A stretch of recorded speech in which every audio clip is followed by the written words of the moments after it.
everybody? Welcome to another edition here of the Men of Steel podcast. I am your host, Charles Prodigy Richey, and we are less than a day away from the kickoff of the preseason for the 2023 Pittsburgh Steelers.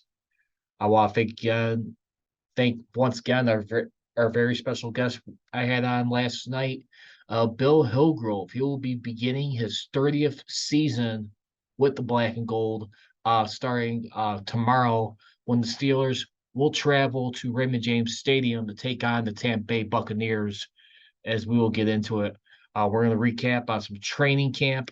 I've been particularly following and taking notes on the 7-shot drills, all this leading up, which has been going on last couple of weeks. Remember, training camp did open up back on July 27th. Their very first practice was on Friday, July 28th. Of course, Tuesday was their very first full pad practice. And I got to tell you right now, look at the way everything's going on. I'm really starting to get a little nervous for Matt Canada right now. I think the seat may have gotten a little hotter. I'll get to that more in just a second. Also, that we're also going to give up. I'm also going to hit into right now an article by Ray Fittipaldo right now. 5 potential players that can make a key contribution for this team on the Steelers. So there's been some surprise, interesting twists in here, how certain guys could be utilized, and we'll find out. Once again, you guys can follow me on social media. I can't believe we're saying this for the 3rd week in a row. It is now X.com. I guess X marks the spot, no pun intended. Elon Musk, if you're hearing me, my apologies. I don't mean to offend you like that. But anyway, on X, you can follow me at MetaSteelCGR. And then on Instagram at MetaSteelNation. And of course, right now, just a reminder, all my shows right now, I'm not going to be live streaming for a long time, so it's going to be all pre-recorded. You can see that on my YouTube channel too. If you want to check out more of my content, I'll be glad to share it on there. You can check out and search for Men of Steel podcast right there. That's the name of my channel right there. And feel free to keep looking at the views right now.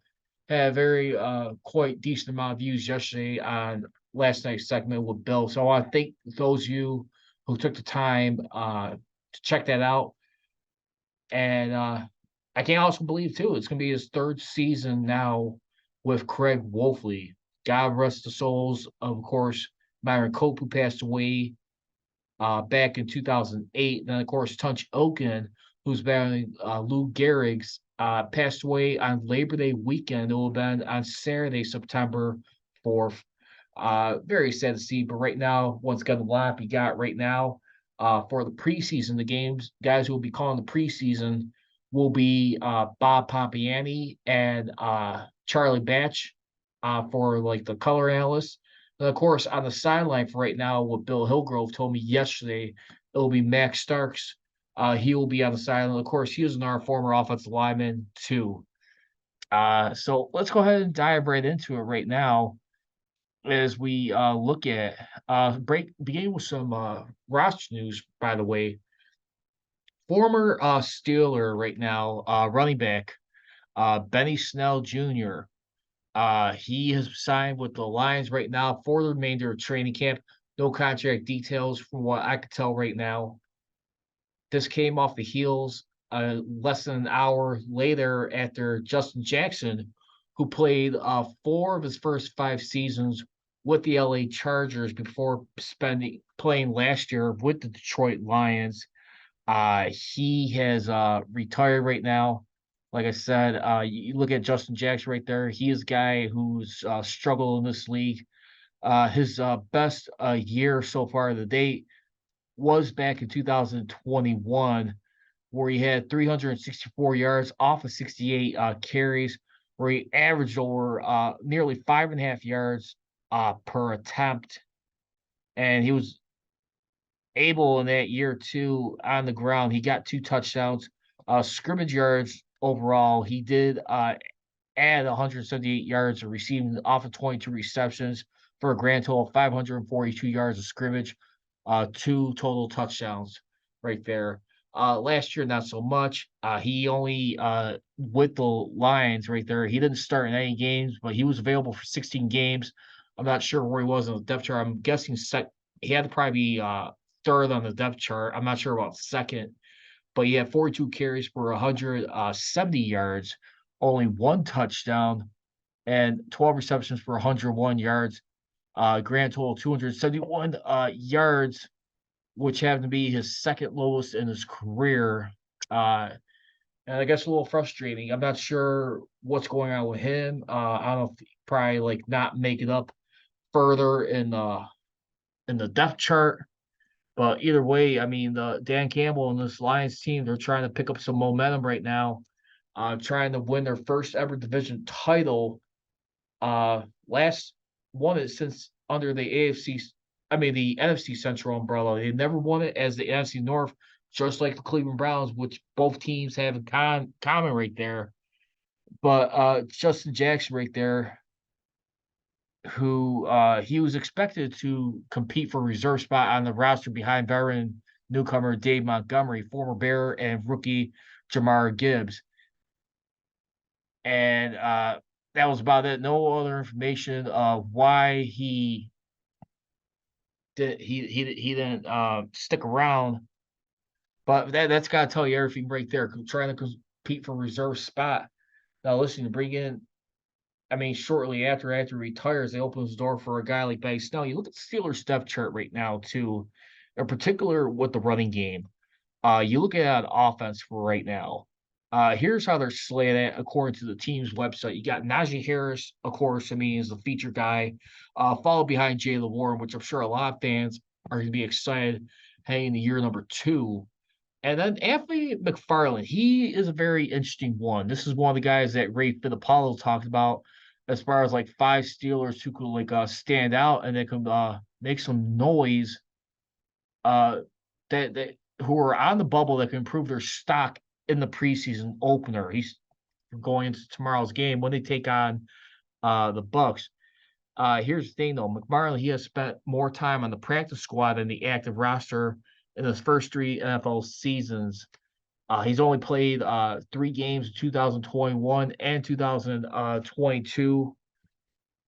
Anthony McFarland, too, by the way, let's not forget, who was drafted 4th round, 124th overall in the 2020 NFL draft of Maryland. The good thing about it last year, even when he did fill in, he averaged about 5 yards off of 6 attempts. So not much. I mean, when you look at too, like his snap counts and everything too, when you look at his overall career with the Steelers right now, I mean, his high number of snap counts he's had. I mean, he hasn't really had a. I mean, he's had 89 back in his first year, but of course that's went down the next 2 years where he's had 19 in 2021 and 21 in 2022. But again, don't forget he spent mostly on the practice squad. I mean, throughout that time period. So Anthony McFarland right there, we'll see what we can do right there. And it'd be interesting because right now you got be getting this team in shape right now. And I gotta tell you right now, the offense right now, I'm getting a little concerned. I think when you got a guy like an addition like Allen Robinson, former Chicago Bear right there, things did not work out with the LA Rams last year. But I mean he's here now. And they didn't have to give up much for him to come over here. I mean, to the Steelers. I mean that was a very favorable deal right there. And this happened back on April, like about a week or two out from the draft. And here's what happened. Just to remember, as the Los Angeles Rams, they received a 2023. They received this year's 7th round pick, 234th overall, in exchange for the 251st pick.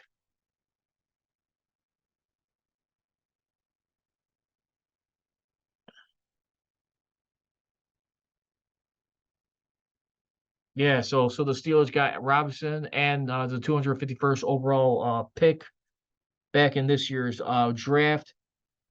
And with that pick, when we look at it too, they got Spencer Anderson, guard of Maryland too. So it's not.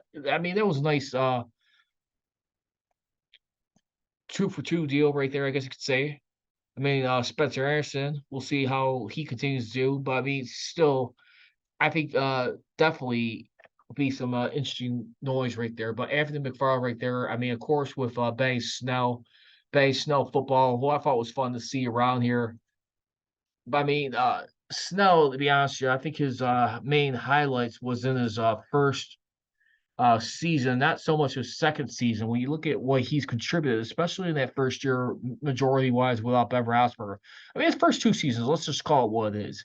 I mean, he had 426 yards, two touchdowns. I mean, for that time, I mean, which is very freaking good.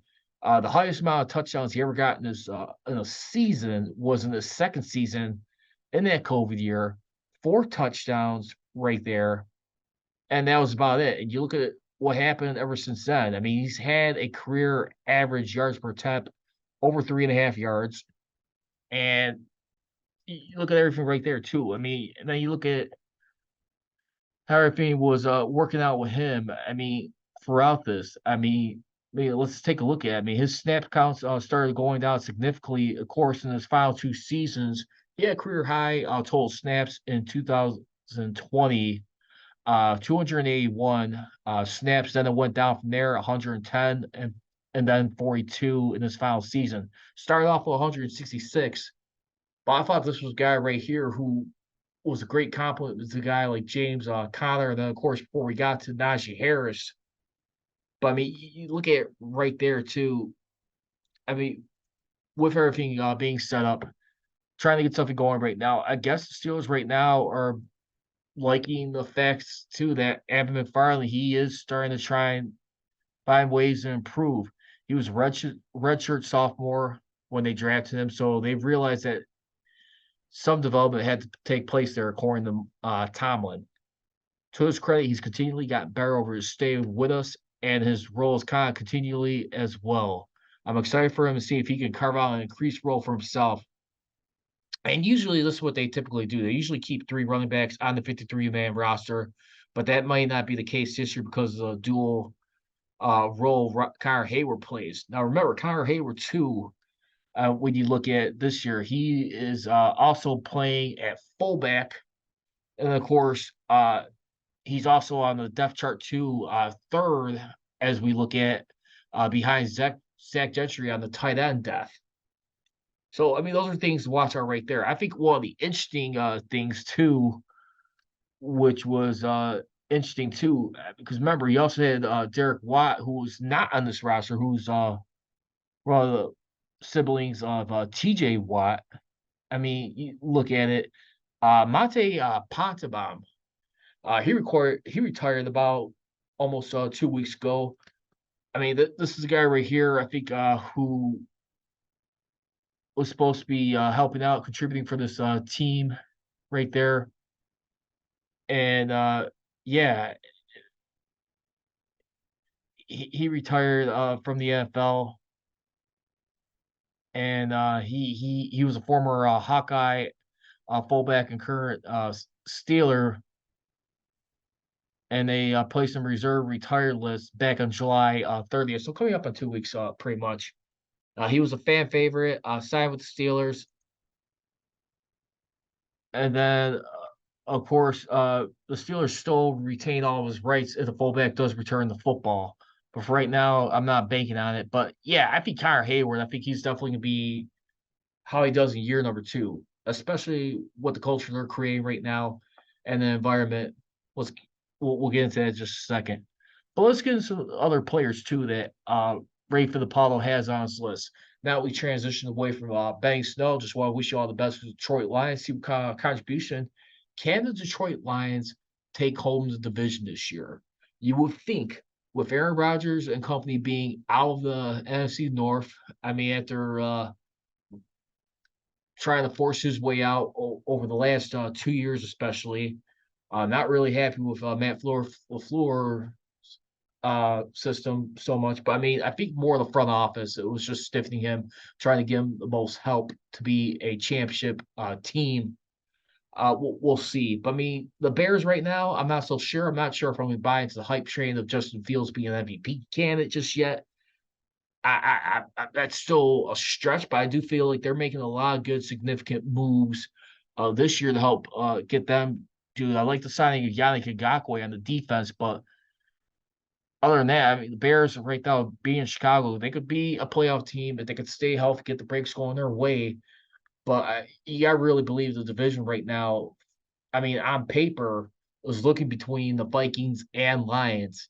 So we'll see if the Lions can roar this year. So here's a surprise right here. Kendrick Green right here.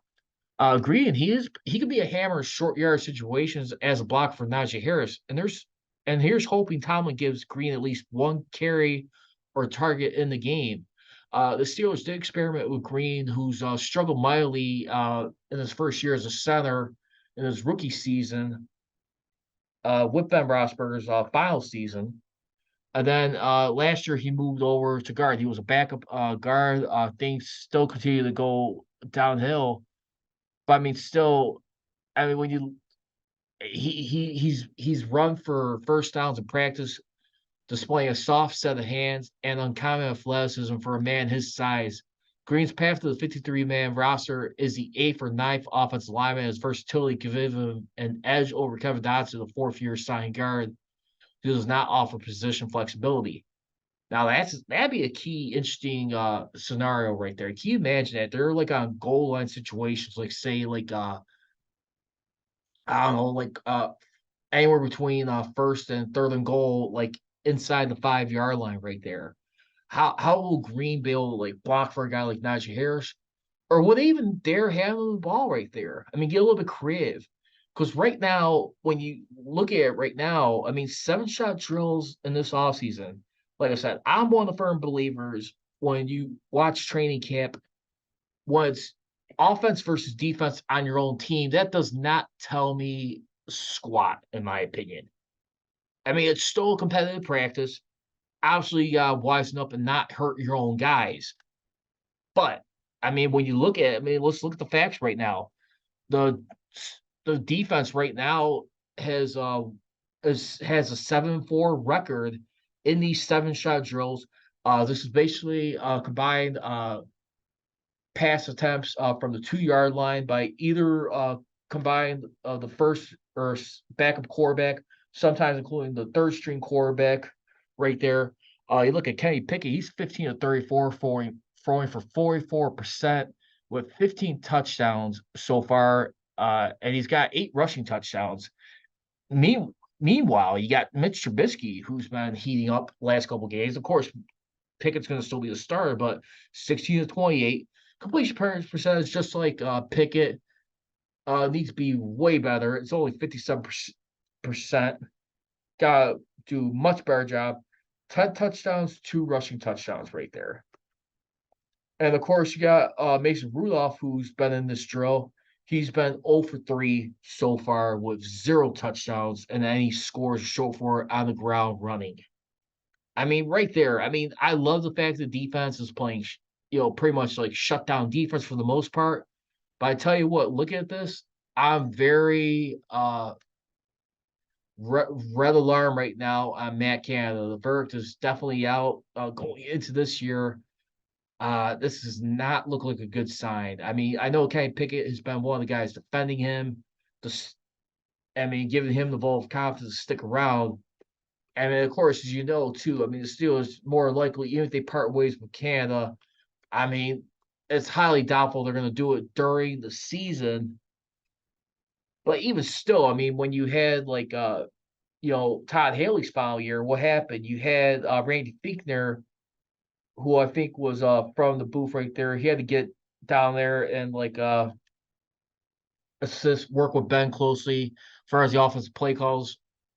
Remember, that started like getting nationally out of hand towards like the second half of the season or that final month and a half of 2017.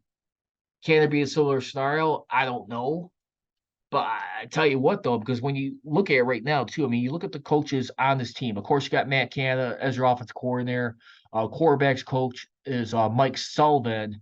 I mean, will Mike Sullivan be called on duty if he struggles in a similar situation where it's gotten so out of hand? He assists with the offensive play calling as well as being the quarterback coach. I'm not so sure, but Matt Canada right now, he's definitely got to improve, in my opinion.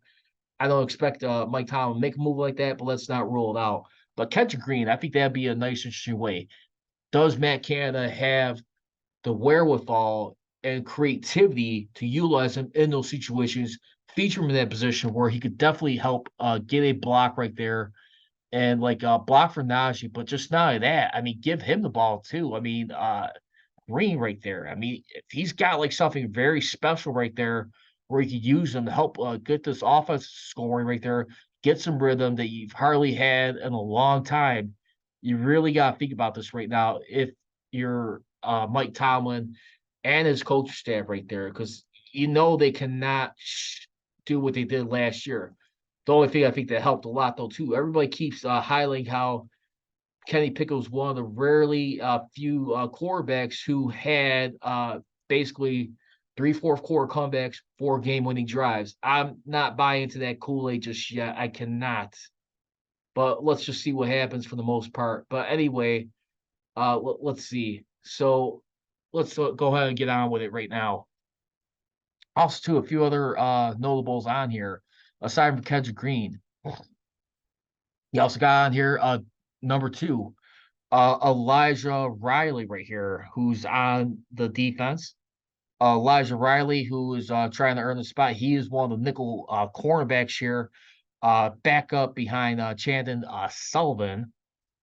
And Riley, it's every expectation that Patrick Peterson will get a look inside soon. In the meantime, Riley can continue his push for a role in the secondary at 6 feet and 205 pounds. He ain't your classic corner that covers in the slot. He's in the mold of the former Steelers slot. Mike Hilton is strong against the run, but Riley has been around the ball too with interceptions and pass breakups in practice. He ain't that much unknown, but he was claimed off waivers last August when the Jets cut him. He spent most of last season on the practice squad, but he did dress for 4 games late in the season. He also can play safety, so that's a very encouraging sign right there, if you ask me. But Elijah Riley, I think definitely a nice notable one. Can he do some stuff in tomorrow's game versus Tampa Bay Buccaneers? Again, this is preseason, but I mean, it would be nice. I mean, when you look at when it's all said and done, and if I'm not mistaken, I think last year the Steelers in the preseason, I want to say they went 3-0 in the preseason. I'd have to double check that. I mean, when we look at everything, let's see. I got the record on that. But I mean, still, I mean, you want to like see when it gets down time for like the regular season, and that's about it. So I forget, but it was at Jacksonville. Then I think they finished with the Lions. But anyway, another one he points out is wide receiver Corey Wright. The Steelers kept 6 receivers on their opening 53-man roster last year. There hasn't been much doubt. White, he's one of the top 6 receivers in this year's camp. He has been more consistent than Miles Boykin or Hakeem Butler, both of whom had issues with drops. So he was elevated recently to the active roster for 1 game last season after spending most of the year on the practice squad. Boykin made the team last year because he's a quality special teams player. And the expectation for him right now, he has to be better than Boykin on special teams to make the roster. That'll be the key question right there. And of course, you got outside linebacker David Perales, who's the backup linebacker to Alex Highsmith right now on the right side. Now, here's the thing, too. You also had like this year's fourth round pick, 132nd overall of Wisconsin, who is the relative of right now to of Nate Herberg, who's a guard on the offense. Nick Herberg right now, who comes in with an injury right now, who had like who was unlikely to play due to a hip flexor injury. And he has been out this past weekend with the coaches giving TJ Watt days off throughout camp. Perales has taken advantage of the increased reps that have come his way. Uh, but one of the noticeable things about him, he is very sneaky and fast around the edge and can lay the lumber in the running game.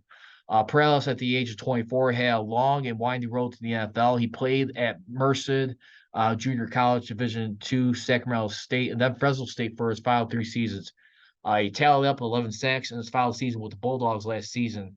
He was very noticeable on the practice squads at St. Vincent, and now he'll have a chance to prove he's more than a flash in the pan, excuse me. And those are your 5 Steelers. Just to recap who Ray Fittipaldo is pulling out. You got right now backup guard Kendrick Green right now, who's battling for a spot right now on this roster, as well as for the defense, you got the nickel corner Elijah Riley, wide receiver Corey Wright, outside linebacker Dave Perales, and last but not least, running back Anthony from McFarland. Who off that list would you choose that would be standing out? Or if you got one that stands out, great. For right now, let me know. Feel free to share your comments. I do find it interesting for right now too. You got starting off in the offense, Dan Moore Jr., who's still listed as the top left tackle. Broderick Jones, who's slightly right behind him. And I'd expect Broderick Jones to start off a little sooner, but I think that is a little bit of a surprise right now. Dan Moore Jr., he knows he has to get better at protecting the quarterback. I mean, when you look at the Steelers who been doing a miserable job. I mean, the last few years, I mean, protecting the quarterback, it has just not been very good, to be honest with you. And look at everything going on. I mean, the last time they had a decent offensive line protection for protecting the quarterback was back in 2020, where they have only allowed 14 sacks. And including the last 2 seasons, including Ben Roethlisberger's final year, the sacks got up tremendously, 38 in 2021. And then last year, uh, when you break it down, 38 as well, 38 in back-to-back seasons. And of course, I mean, that's one of the things right now. Can they be able to protect Kenny Pickett? Gets things open creatively. We shall find out. But I tell you one thing, going into this right now, aside from that, some key noticeable signs too, when you look at within the past week right now, Ogunjobi right now, he has missed a game last season due to not being fully healthy. He had a Lisfranc injury last year. And he played 5 seasons, 4 with the Browns, and then of course 1 with the Bengals, which they fell short in Super Bowl 56 to the LA Rams. But still, he kind of like went down a notch as far as being a disruptive player. He had about his career high 12 tackles for loss in that Super Bowl year with the Bengals.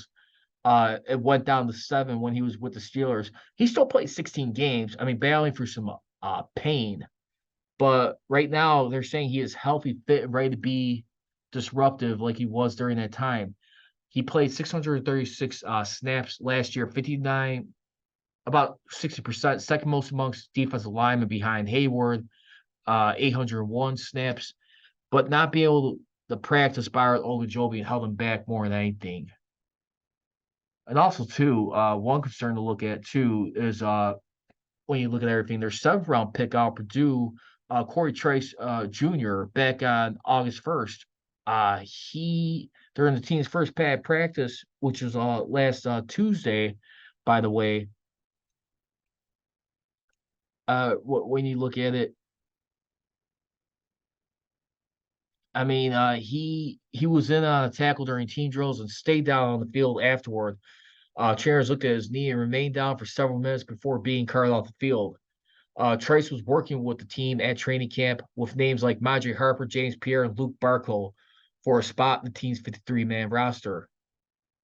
And that's going to be a concern right there, but we'll see how that goes throughout. But, I mean, other than that, I mean, it's going to be some exciting stuff going into this right now.